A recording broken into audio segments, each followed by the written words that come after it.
Hey, welcome to Daily Bravo Drama. In this audio, we will be talking about Brandi Glanville's shocking parasite claims, DORIT's messy foreclosure and spending drama, Ariana Madix cutting her last physical tie to Tom Sandoval, and Rihanna slipping into a housewife's DMs. We'll cover everything coming up in this audio. Hey, this is Delilah. Hey, this is Fahid. Welcome to Reality TV Audio Podcast, where we break down the latest in reality TV every day. Exactly. Our mission today is to give you, the listener, the ultimate no-nonsense rundown of today's biggest reality TV headlines. We are just giving you the facts from the articles, a quick take, and then we're moving right along to the next juicy item. Right, because there's a lot to get through today. So much. And we're starting with the most viral stuff first. Have you ever noticed how reality TV starts with like petty arguments over dinner, but it almost always ends in multi-million-dollar legal battles, or in this case, intense medical mysteries? It really does. It always escalates. It does. So let's talk about Brandi Glanville. If you follow her, you know she's been struggling with severe facial swelling for years now. But she just went on the Brandi Glanville Unfiltered podcast with Lisa Ann, and she took things into totally uncharted territory. Yeah, I mean, uncharted is an understatement. Right. She literally asked Lisa Ann if she had ever heard of, quote, sexually transmitted ringworm. Which is just, I mean, we have to take a collective breath here, because the medical evidence she talks about points in a completely different direction, but she is so intensely focused on this specific self-diagnosis. And the details she shared were super graphic.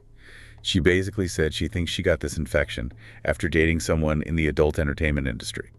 She claimed this guy was performing certain acts on her face because he didn't want to get her pregnant, even though, she said herself that ship had sailed. Right. And she claims that's how this supposed ringworm got into her mouth and throat. But what really stands out here, clinically speaking, is the sheer volume of negative tests. The article points out that she has undergone multiple specific tests for STDs in her throat, and every single one has come back negative. Wow. Yeah, but she is entirely convinced this ringworm is just burrowing deep into her throat and ears. Okay, wait, let me stop you there, because I am trying to connect the dots and I am just coming up blank. Yeah, it's confusing. Right, because just in February, she gave an update to TMZ saying doctors finally figured out what was wrong with her face. She said her 10-year-old breast implants had ruptured, which clogged her lymph nodes and caused the swelling. She used to call that a facial parasite, too. She did, yeah. So how do you jump from a confirmed ruptured breast implant to suspecting you have throat ringworm? Well, I think that is the core of this whole situation. It's the total collapse of medical trust. I mean, look at the timeline she gave. She went to 21 different doctors. Yes, 21. She spent a fortune trying to figure out her face.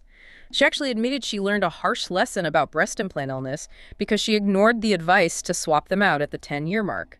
She thought, if it's not broke, don't fix it. Right. So many people do. Exactly. But think about the psychological toll. You live in your body, you know something is wrong, but 21 highly trained professionals can't give you the right answer until you finally get a sonogram. Oh, that just creates an environment of total paranoia. Precisely. Your brain starts searching for its own answers because you lose faith in the system.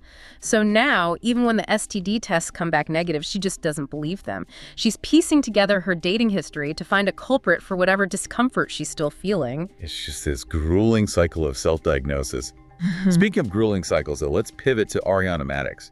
Her story is like the ultimate example of fighting for autonomy after a messy split, but in the real estate market. Yes, finally some movement there. On the Disrespectfully podcast, she confirmed that the shared house she lived in with Tom Sandoval has finally been sold. Which is huge. It represents the end of a massive 2-year legal and financial gridlock. She had to file a lawsuit asking for a partition by sale. Right. Can you explain what that actually means for anyone who doesn't know? Sure. So in real estate law, a partition by sale happens when co-owners just cannot agree on what to do with a property. The court essentially steps in, forces the property onto the open market, and then divides the proceeds. Oh, wow.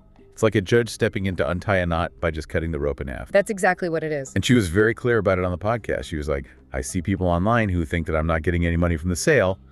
Yes, I am. The lawsuit officially ended in January, and she was spotted leaving the home for the last time in February. So now she can finally take her equity and invest it elsewhere. Which is such a win for her independence. Making a clean break sometimes requires this massive visual statement to the world. Which actually brings us to Lisa Rinna at the 79th Cannes Film Festival. Oh my gosh, yes. She completely abandoned her signature look on that red carpet. It was a total shock to the system. Yeah. She wore this Germanier couture gown completely covered in multicolored beadwork, dramatic shoulders, silver platform heels, and massive platinum blonde bouffant wig. Yes. If you are used to the iconic short Rinna haircut, this was a complete departure. It polarized the internet immediately. Half the fans were calling her an icon, and the other half said it was giving like dystopian Hunger Games energy. Totally. But there's a strategy behind it, right? It perfectly aligns with her recent SiriusXM interview where she talked about her final season on Real Housewives of Beverly Hills.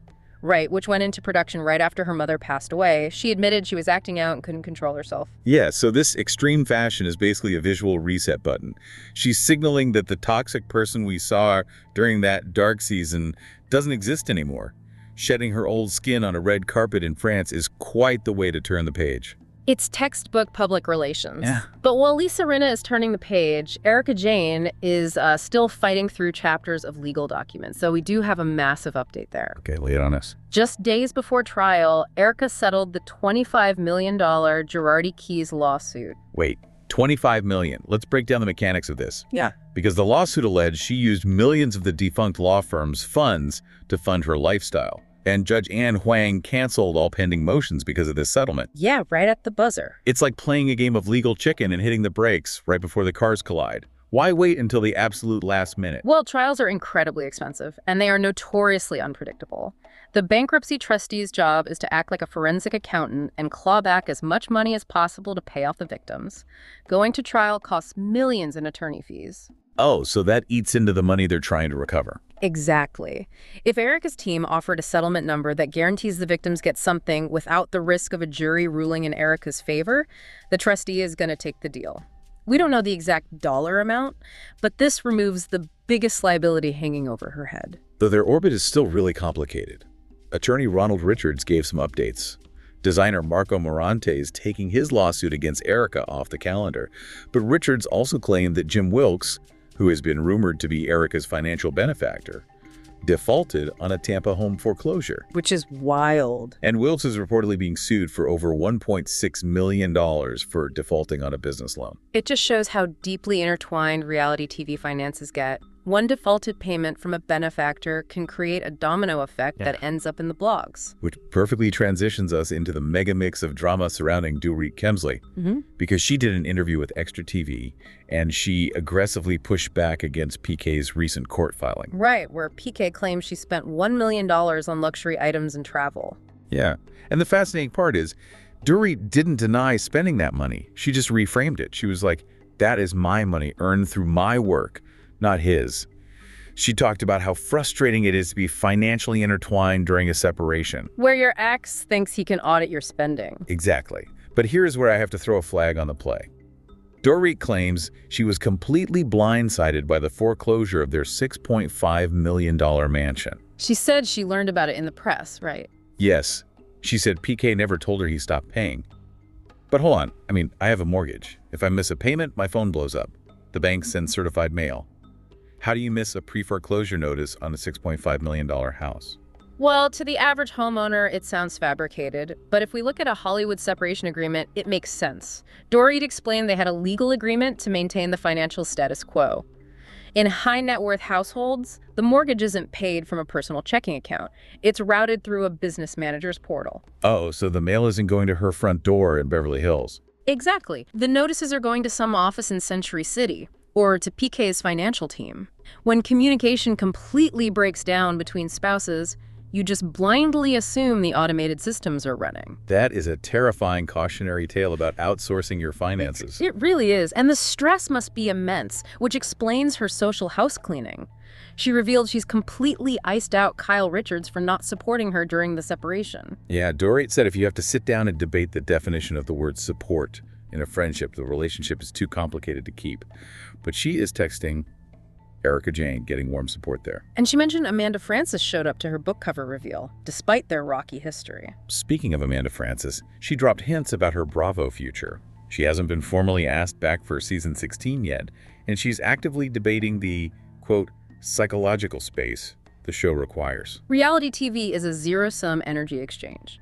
The emotional labor drains the creative energy for her own businesses. But she got an endorsement that might make walking away impossible. Rihanna sent her a DM on Threads saying, "No quitting? You're going to have your redemption. We need more of you." If Rihanna issues a direct order, you call your agent.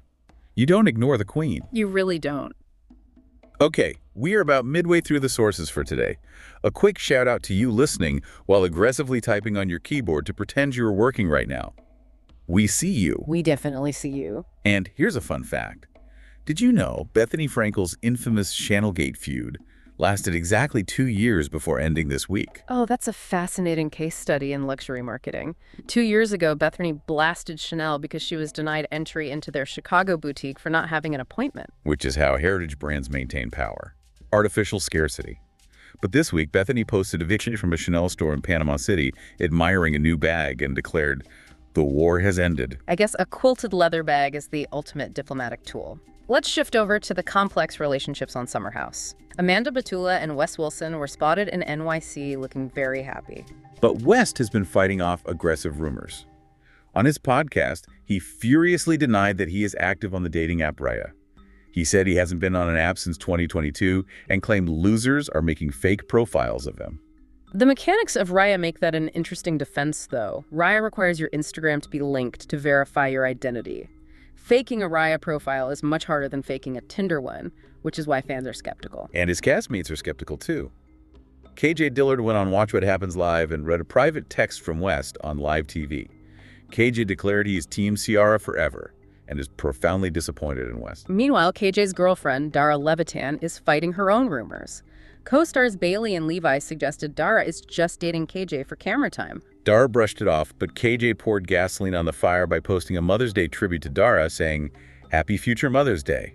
The comments spiraled into pregnancy and engagement rumors. Yeah, she had to jump in and say, not pregnant, not engaged, just in love. But she added a diamond ring emoji. She is heavily managing her engagement while making it very clear to KJ she's waiting for a proposal.